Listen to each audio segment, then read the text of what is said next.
Hi, I'm Mike Bellevue, and I'm back here at Duelist Den, and pretty happy to be here. If you've seen my last 4 shooting videos, you know they were all done at a gun club because Duelist Den was snowed in, and just makes it inaccessible, really. Well, inaccessible is probably not the right way to describe this.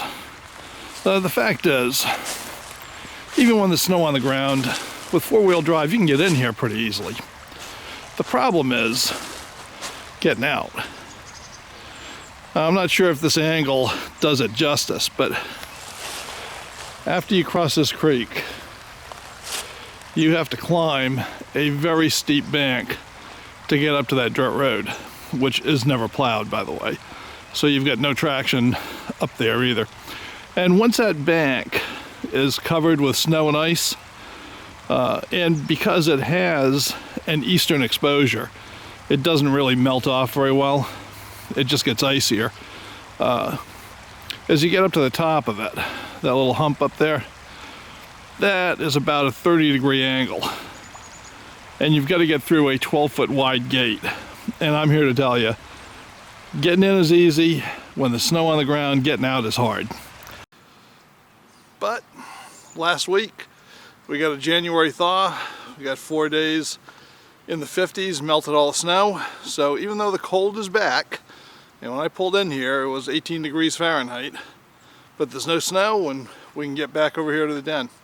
So today, I'm going to be shooting my Swivel Breech rifle. And I did one shooting video on this soon after I made it, which you've probably all seen, and people have asked for more.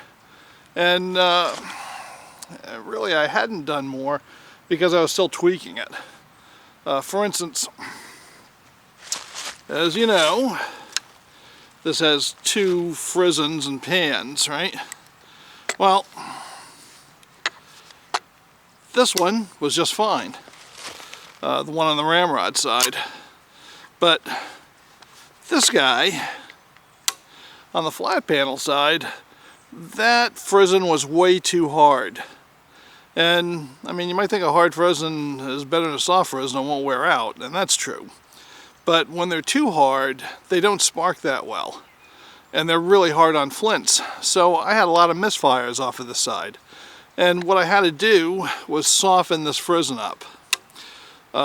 Which Ian Pratt, who is a professional builder, showed me how to do that, for which I am grateful. And basically, you have to take the frizzen here and pack it in a can of lime or sand that you've already heated up to about 400 degrees in the oven for an hour. And then you put that frizzen in there, put it back in the oven for another hour, and that draws some of the hardness out of it. And I had to do that a couple of times. I think I've got it pretty good now, so we'll see. The other issue I had was the sights that came with this setup were very thin, the front sights. And even though it's a short barrel, I found that the front sight was just disappearing on me. My eyes are just not as good as they used to be, and I was having some real trouble with that. So I replaced it on both barrels with thicker front blades, and then of course I had to sight the gun in again. So I think now it's ready for prime time. I just brought it out here and we're just going to do a little playing with it. So here's the Swivel Breech, and we're just going to try to have a little fun. Well, Evil Roy's had a month off now. I think it's made him sassy.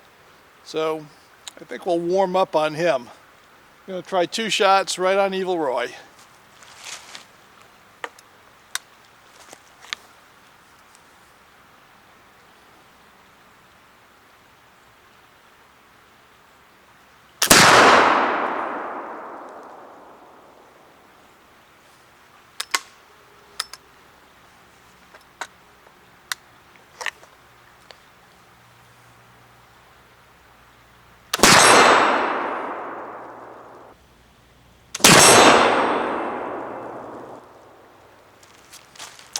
That was better. Well, it's a good thing I had the Swivel Breech, or Evil Roy might have gotten away scot-free. But I'm down here at Swing City now, and let's see if I can hit 2 of those circles.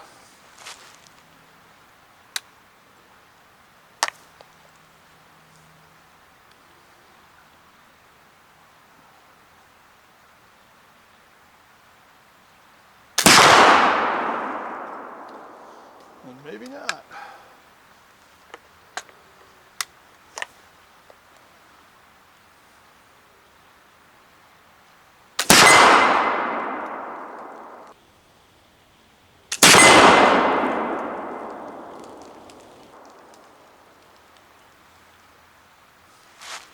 It seems like I'm doing better with the flat panel barrel than I am with the ramrod channel barrel. All right, I'm going to take a do-over with the circle gang over there and see if I can't hit with the ramrod side barrel this time.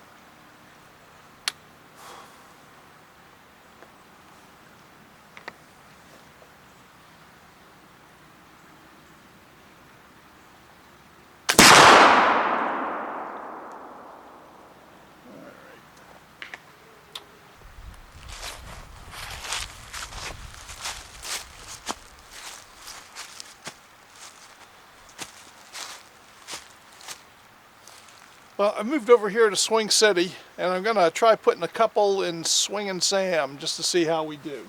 So let's see.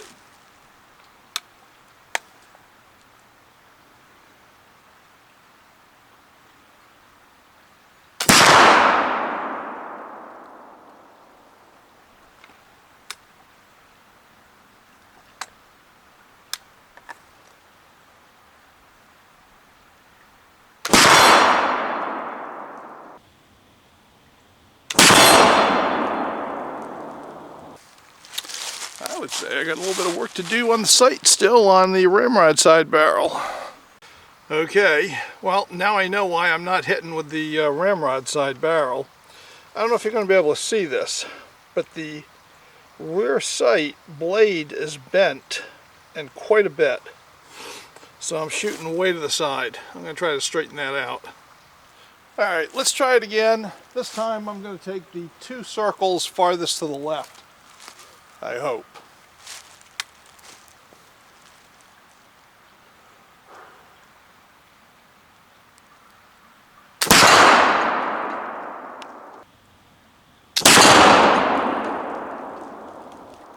There.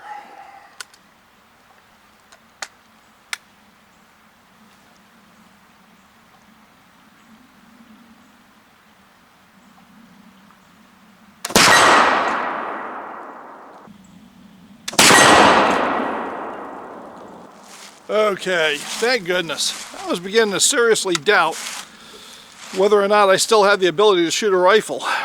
As it turned out, I had 2 things going on this barrel right here. Let me swap her back around. So there are 2 things going on. One, like I showed you, the front sight was bent. But when I started working on the barrel, I also realized that the rear sight was loose in its dovetail and was drifting out to the right. And that was the even bigger problem. So I straightened the front sight. I did a fast tighten up job on that dovetail and put the sight back in. And I did the best I could to center it, and it looks like I did okay, but I'm going to have to take this thing back to the range and really dial it in on paper after going to the shop and getting everything totally squared away on those sights. But at least I can still hit. And that makes me feel a lot better because, man, I was wondering what the heck was going on when I couldn't hit anything with this barrel here.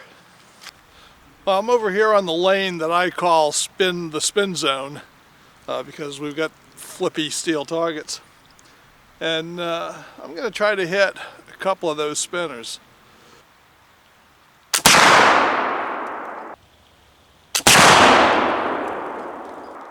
Got him.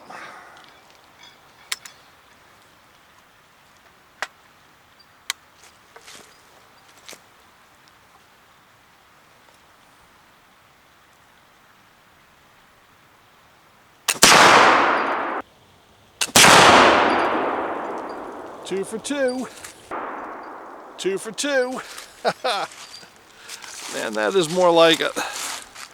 Well, since I managed to hit the big spinners on the bottom, I'm going to push my luck a little bit and try to take out the small spinners on top.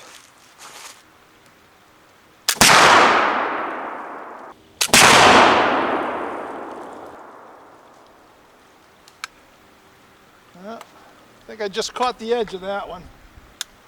See how I do on this one.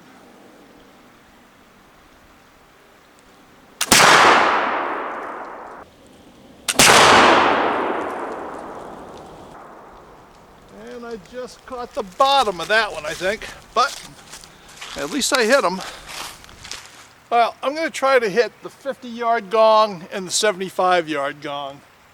My sights aren't exactly where I need them to be, but what the heck, I'll give it a try.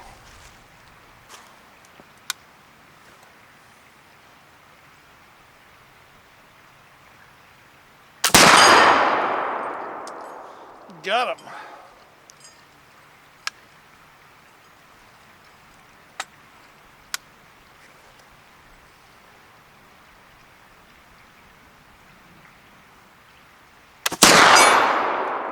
And got him. 50 and 75 yards, whacked him. Well, today started off pretty disappointing, I've got to say. Not only was it bone-chilling cold, but I couldn't seem to hit anything at all with the ramrod side barrel of this gun. I really didn't know what it was, and I was blaming it on myself. But then I found those sights out of alignment. Did that field fix that worked surprisingly well, much better than I thought it would. And after I did that, I've been able to hit just about everything I pointed this thing at. So on the whole, it was a pretty good day. I've still got to get it back out to the range and get it dialed in precisely after moving those sights around. But it's pretty obvious from the way it's hitting that I don't have that far to move them. So I hope you enjoyed it.